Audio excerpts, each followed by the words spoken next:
બાપ રે બાપ, રાજકોટના દૃશ્યો તમને પણ હચમચાવી દેશે.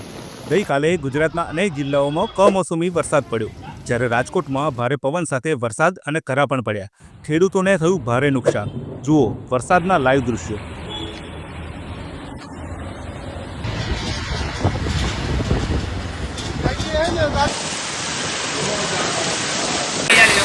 મોતીના દાણા કેમ પડે એમ પડે.